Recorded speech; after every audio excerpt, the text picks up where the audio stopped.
Men, and I use the term in a manly way today. Hey, let's get bored.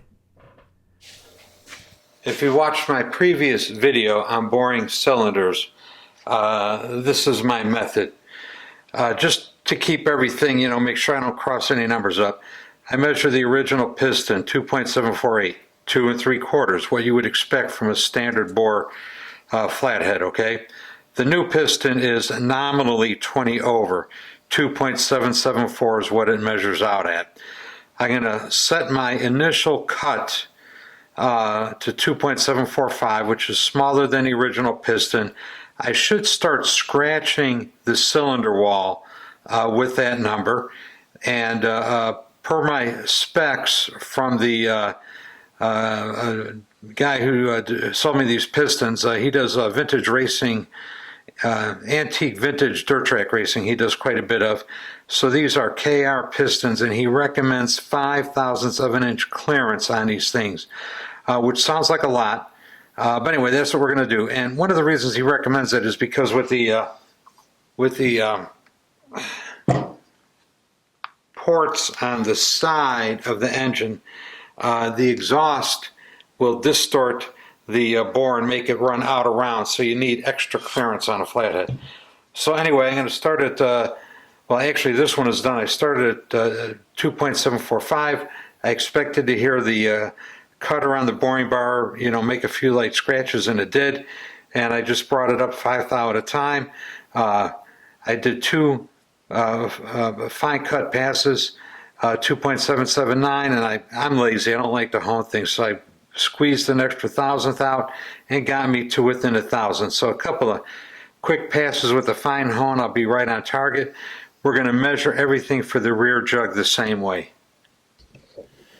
Okay, the pistons I ended up using on this motor, these allegedly are KR racing pistons. They're forged Wiseco pistons.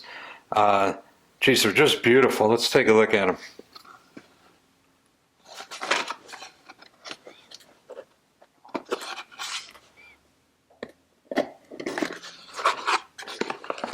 Packaged rings. Comes this beautiful little velvet baggie. Well, it's not velvet, it's some kind of shit, I don't know what. But look at that, isn't that a gem? Man, that's beautiful. So we're going to measure that up and go for it. Okay, so we'll measure up this piston.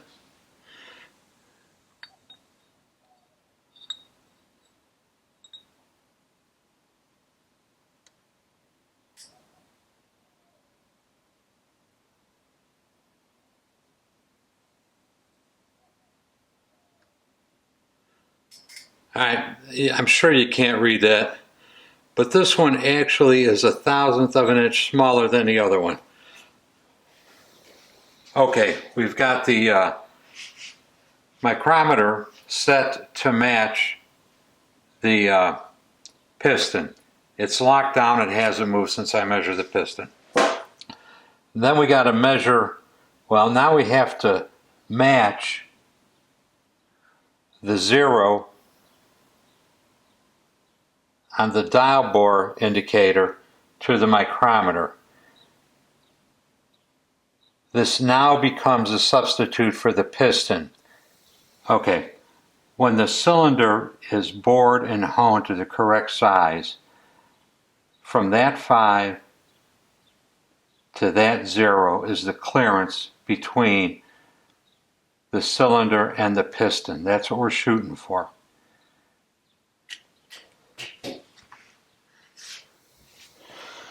Okay, the cylinder is bolted to the bottom of the boring stand. This way the flange on the cylinder will be perpendicular to the boring bar, which is what you want.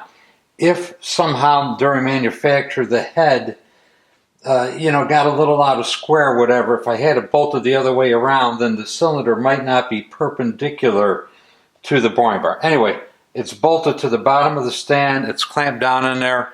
The next thing we got to do is center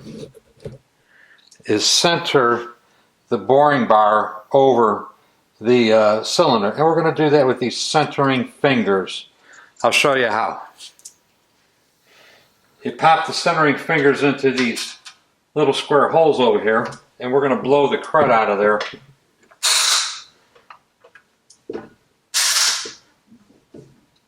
In case there's any crud in there.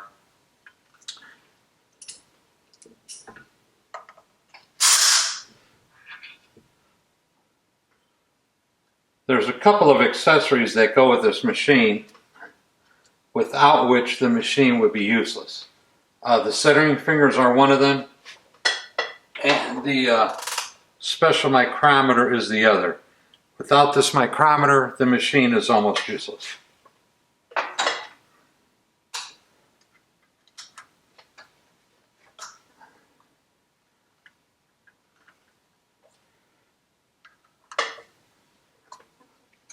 We're going to loosen the clamp on the boring bar. The boring bar can now move around. We're going to shove the bar down into the cylinder about halfway down towards the middle, and we're going to center it up.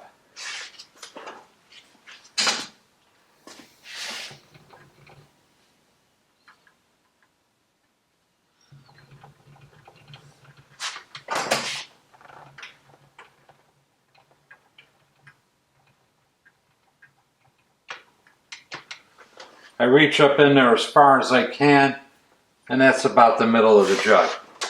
Then you crank this knob down, and it forces a precision cone into those ramps on the centering fingers, and since the boring machine could slide around on the table, it will center it up. You crank the hell out of this.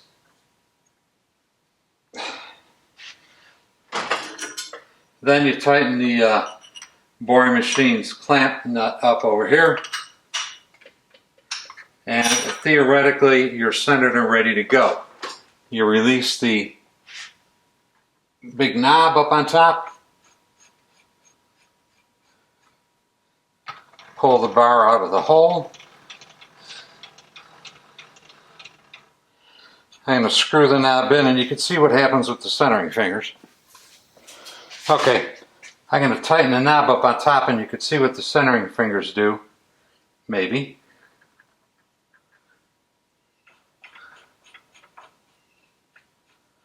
I got to pull them out of there, and because this bore is so small, there's nothing to grab onto. So we'll extend the fingers a little bit. Now I could grab them and pull them out of there.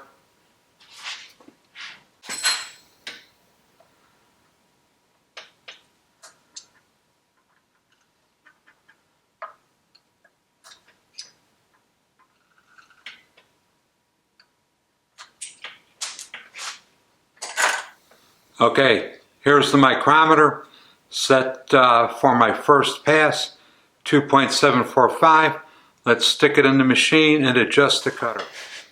Okay, the cutter goes in here. It's spring loaded to pop out against the micrometer. Yeah, you stick it in there, you snug it down a little bit so that it isn't touching the micrometer when you insert the micrometer.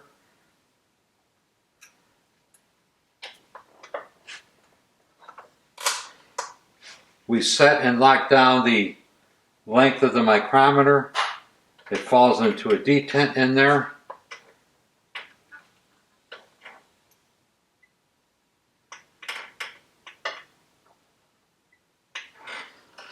I'm checking to make sure that the cutter is not touching the micrometer. We'll release the cutter.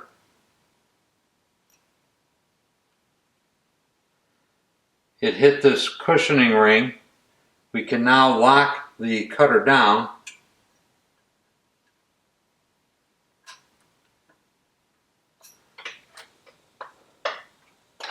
And if I did this correctly, the first pass won't ruin this cylinder. What I like to do is just crank them down a little bit and see if it looks like it's going to hit anything.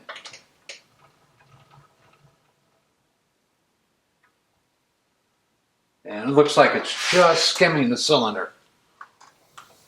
Okay, I don't hear anything scraping, but we're going to make one pass with this just to see what happens.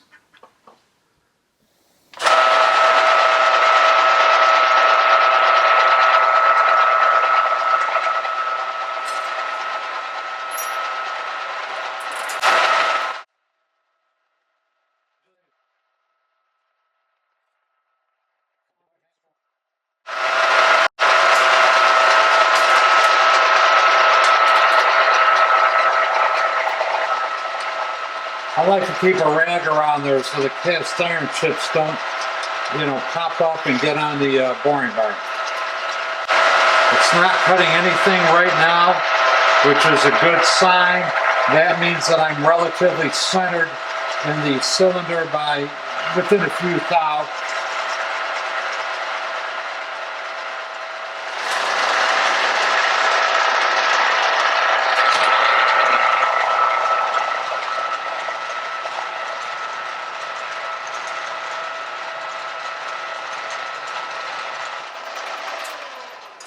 All right, good first pass, nothing broke.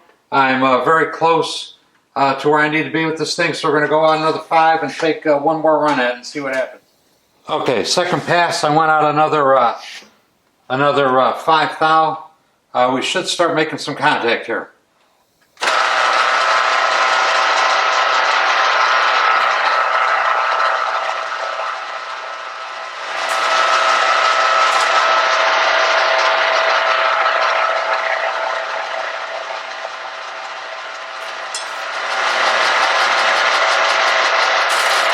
I'm just now hearing some cutting, and we're almost to the bottom, actually the top of the jugs.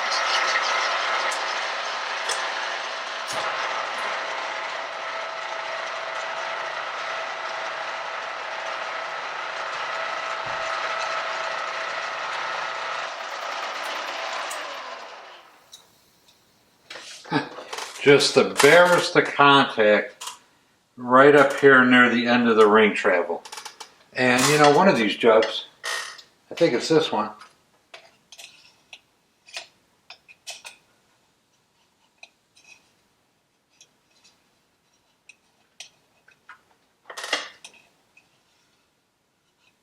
Yeah, this one.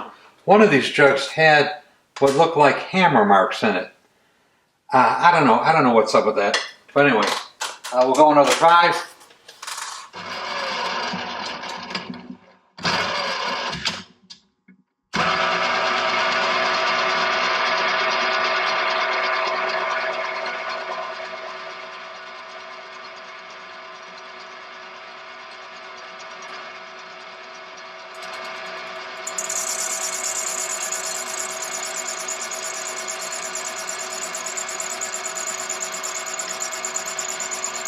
I love that smoke. That's oil burning out of the cast iron. Gotta make an air freshener that smells like that.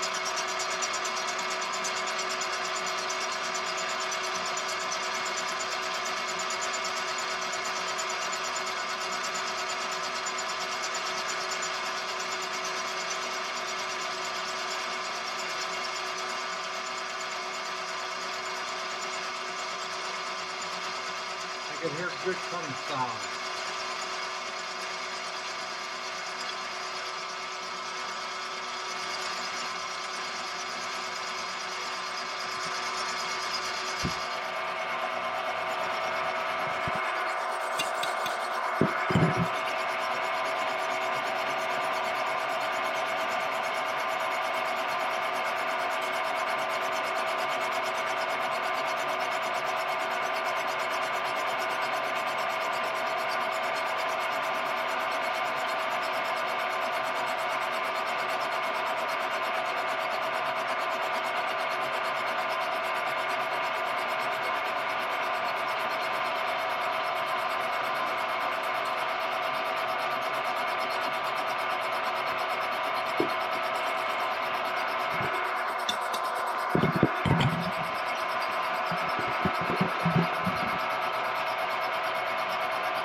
Yeah, we're pulling all the way down now.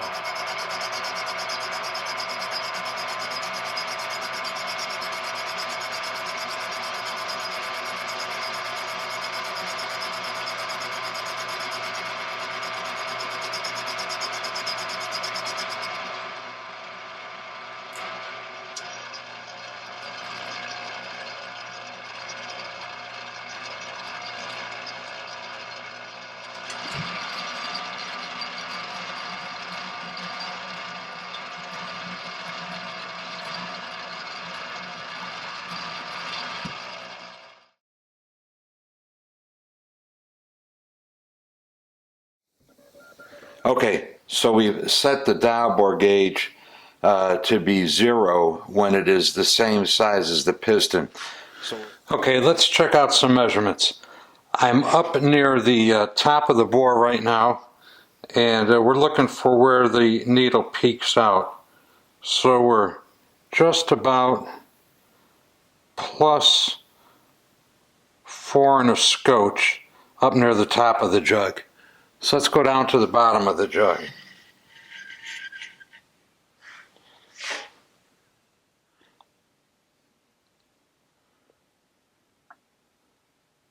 Oh. Okay, I'm down near the bottom of the jug. So the taper, it's just about +4.5. So the taper from the top to the bottom is within a couple of 10thou. That's not a bad result. Let's go 90 degrees and check the round. Okay, so I'm 90 degrees and I'm just about +4.5. So at the top, the round is good by, maybe a couple of 10,000ths is all the more that it's off. Let's go down to the bottom. We'll check the taper and the round at the bottom of the jug.